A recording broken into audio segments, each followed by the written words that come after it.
warahmatullahi wabarakatuh teman-teman. Kembali lagi dengan saya Susi Ratnasari dari jurusan Tadris IPA Fisika BP 18 Fakultas Tarbiyah dan Keguruan UIN Imam Bonjol Padang. Nah, kali ini Susi akan menjelaskan materi bioakustik dan biooptik biofisika dengan dosen pengampu Ibu Dr. Milyasari SPD MSI. Selamat menyaksikan. Dunia kita penuh dengan bunyi yang tidak terbatas. Tetapi sebenarnya, bagaimana kita menerima bunyi tersebut? Bunyi diterima oleh telinga luar yang terdiri dari daun telinga dan saluran luar pendengaran. Bunyi masuk melalui lubang telinga ke telinga tengah. Bunyi diterima oleh gendang telinga, sebuah membran yang fleksibel yang mulai bergetar ketika gelombang suara menghantamnya. Gelombang suara disalurkan oleh gerakan gendang telinga ke telinga tengah. Di telinga tengah terdapat 3 tulang kecil, yaitu tulang martil, tulang landasan, dan tulang sanggurdi. Secara bersama mereka disebut sebagai rantai vesikular. Mereka membentuk jembatan antara gendang telinga dengan pintu masuk telinga dalam. Interaksi di antaranya meningkat dan semakin memperkuat getaran suara sebelum getaran-getaran ini disampaikan secara seutuhnya ke telinga dalam melalui jendela oval. Di telinga dalam terdapat koklea yang berbentuk seperti rumah siput. Di dalamnya terdapat beberapa bagian membran yang berisi cairan. Ketika gelombang suara menggetarkan jendela oval, cairan mulai bergerak dan kemudian menggerakkan sel-sel rambut yang halus. Sel-sel rambut ini kemudian mengubah getaran-getaran menjadi impuls elektrik yang dikirim oleh saraf auditori dan menuju ke otak. Apa yang kita sebut dengan bunyi sebenarnya hanyalah gelombang suara yang ditransmisikan melalui udara. Alat bantu dengar. Alat bantu dengar merupakan alat elektronik yang membantu pendengaran manusia agar dapat lebih mudah mendengar dan komunikasi. Jenis-jenis alat bantu dengar. Model IT atau in the ear. IT sesuai untuk gangguan pendengaran tingkat ringan hingga berat. Terdapat 2 model IT, alat yang dipasang di seluruh kaping, telinga, luar atau sebagian saja. Jenis ini tidak dianjurkan untuk anak-anak karena terpengaruh oleh faktor pertumbuhan. Yang kedua, model di belakang telinga. BTI dipakai diletakkan bagian atas kaping dengan di belakang telinga, sebuah tabung kecil sebagai penghubung penerima suara di dalam liang telinga. BTE cocok untuk digunakan pada semua umur. Selanjutnya, model ITC atau in the canal. Model in the canal biasanya memenuhi lubang telinga. Kelebihan, relatif tidak mencolok, dan kekurangannya mudah mengalami gangguan penyumbatan kotoran telinga. Selanjutnya, alat CIC. CIC dibentuk agar dapat dimasukkan ke liang telinga. Penggunaannya ditujukan untuk gangguan pendengaran tingkat ringan hingga menengah pada orang dewasa. Kelebihannya, bentuk CIC relatif tidak mencolok. Kekurangannya, mudah mengalami gangguan sumbatan kotoran telinga. Jenis-jenis alat bantu telinga yaitu speaker. Bentuk model ini hampir sama dengan BTE. Perbedaannya yaitu BTE menggunakan tabung kecil, sedangkan alat jenis ini menggunakan kabel kecil. Komponen alat bantu dengar. Mikrofon merupakan komponen alat yang dapat mengubah energi akustik menjadi sebuah sinyal listrik. Selanjutnya, amplifier memproses sinyal listrik yang dihasilkan mikrofon, selanjutnya diperbesar dan diproses oleh receiver. Selanjutnya, receiver mengubah sinyal listrik. Untuk lebih memahami proses penglihatan pada manusia, perhatikan animasi berikut ini. Kita dapat melihat dikarenakan adanya cahaya. Tanpa cahaya, segalanya menjadi gelap. Partikel dari cahaya disebut dengan foton. Untuk dapat melihat dengan baik, maka jaringan terluar dari mata haruslah transparan. Jaringan terluar tersebut disebut dengan kornea. Kemudian, cahaya melewati lensa yang berada di belakang pupil. Kemudian, cahaya diteruskan ke vitreous humor pada bagian tengah mata, yang pada akhirnya cahaya sampai pada retina, di mana pada retina tersebut terdapat fotoreseptor yang disebut dengan sel batang dan sel kerucut. Cahaya yang diterima sebagai impuls kemudian diteruskan ke otak melalui saraf optik.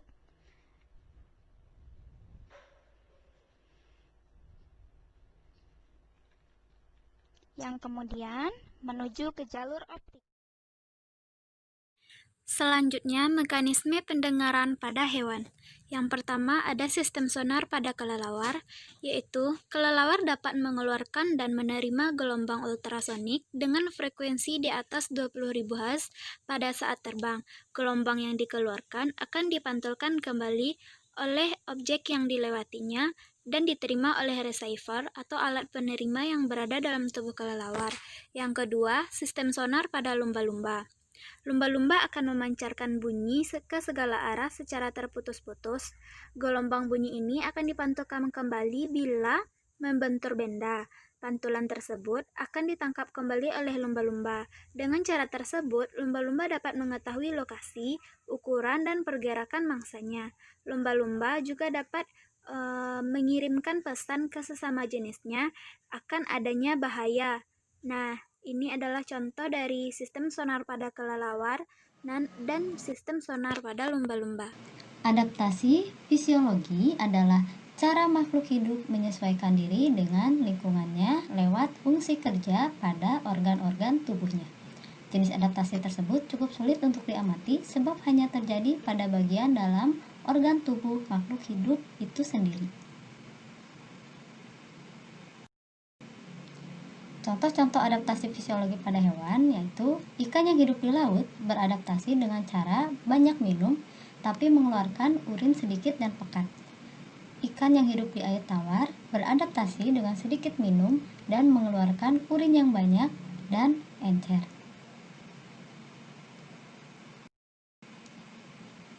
Untuk hewan pemakan tumbuhan atau herbivora dan rayap memiliki organ yang dapat menghasilkan enzim selulase untuk mencerna serat tumbuhan atau selulosa.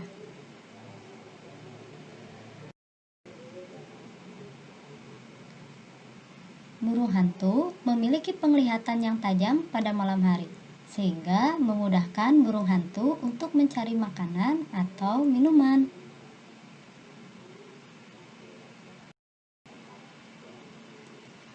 Hewan sigung dapat menyemburkan cairan yang sangat bau dari duburnya, yang dapat berfungsi untuk melindungi dirinya dari ancaman berbahaya dari musuh. Hal yang sama dilakukan juga oleh hewan walang sangit.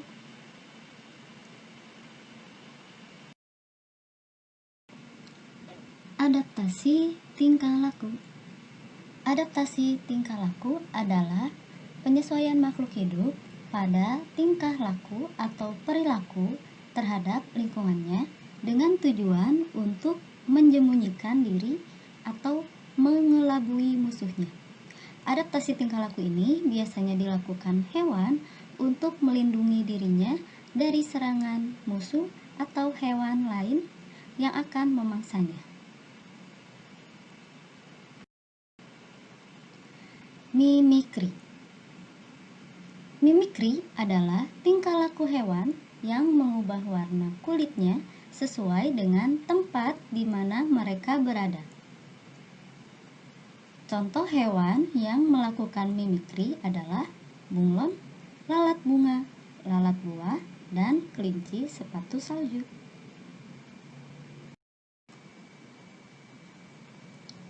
Ekolokasi. Ekolokasi dapat diartikan sebagai kemampuan makhluk hidup, terutama hewan, dalam mengenali lingkungan sekitar melalui gelombang suara. Contoh hewan yang melakukan ekolokasi adalah kelelawar, paus, celurut, burung merpati, dan lumba-lumba.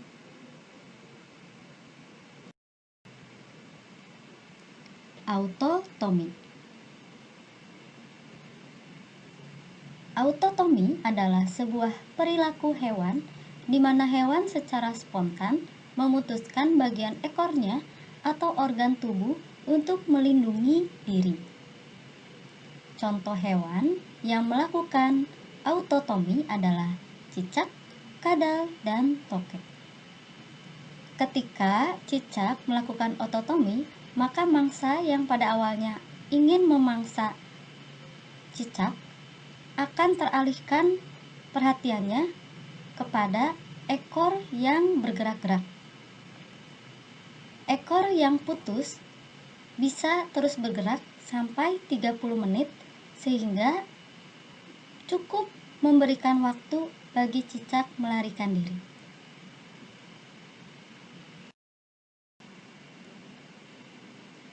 Kamuflase. Kamuflase merupakan tingkah laku hewan yang mencari tempat yang sama warnanya dengan warna tubuh hewan tersebut. Tujuannya agar ia tidak terlihat oleh musuhnya. Dengan berada di tempat yang warnanya sama, hewan itu berharap musuh sulit menemukannya. Coba gambar di samping menunjukkan kamuflase hewan apa? Kamuflasenya dilakukan oleh burung hantu. Kita lanjut. Berikut adalah contoh kamuflase pada hewan lainnya. Silakan simak baik-baik, lalu cari hewan apa saja yang bisa kamu temukan di gambar-gambar tersebut.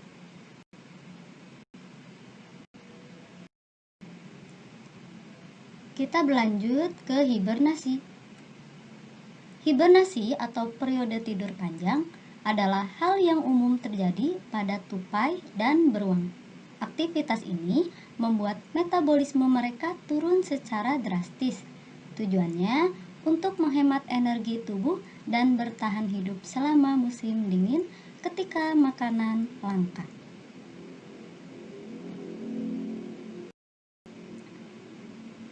Estivasi. Berbeda dengan hibernasi, estivasi dilakukan oleh hewan-hewan saat suhu yang panas sedang berlangsung. Sama seperti saat hibernasi, hewan yang melakukan estivasi juga akan menurunkan laju metabolismenya agar bisa bertahan hidup meskipun tidak ada makanan dan minuman yang bisa dikonsumsinya. Contohnya siput darat.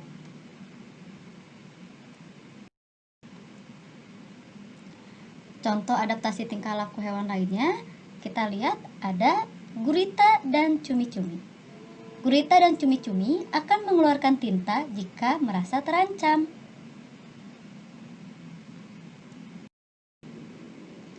Lalu, musang dan kumbang akan berpura-pura mati jika merasa terancam.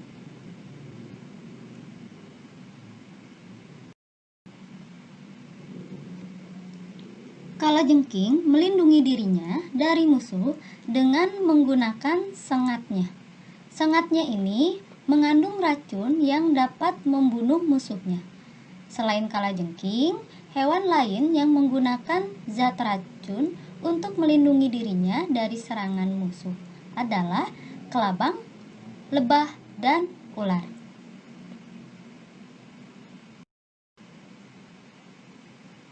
Hampir sama dengan kerbau, kudanil juga melakukan adaptasi dengan mencari sungai atau kubangan air untuk berendam. Kebiasaan berendam kudanil ini dilakukan hampir setengah hari lamanya. Kudanil memiliki kulit yang tipis dan sensitif terhadap sengatan matahari, sehingga hewan ini akan berusaha melindungi diri dari panas matahari dengan cara berendam di air dari pagi hingga petang.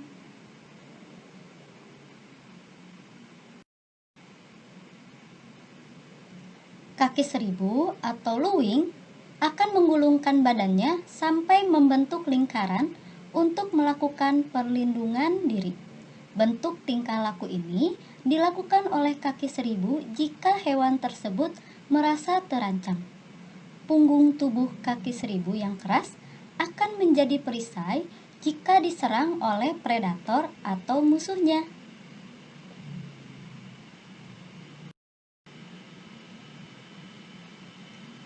Lumba-lumba dan hiu memang termasuk hewan laut, tetapi mereka bukan termasuk jenis ikan yang bernapas dengan menggunakan insang. Lumba-lumba dan paus bernapas menggunakan paru-paru.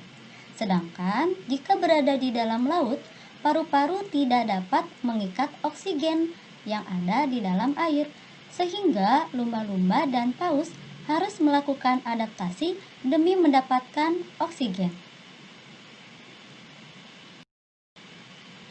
Cara lumba-lumba dan paus dalam melakukan adaptasi yaitu dengan menghirup oksigen yang ada di daratan dengan cara sering muncul ke permukaan air laut agar dapat menghirup oksigen yang ada di udara.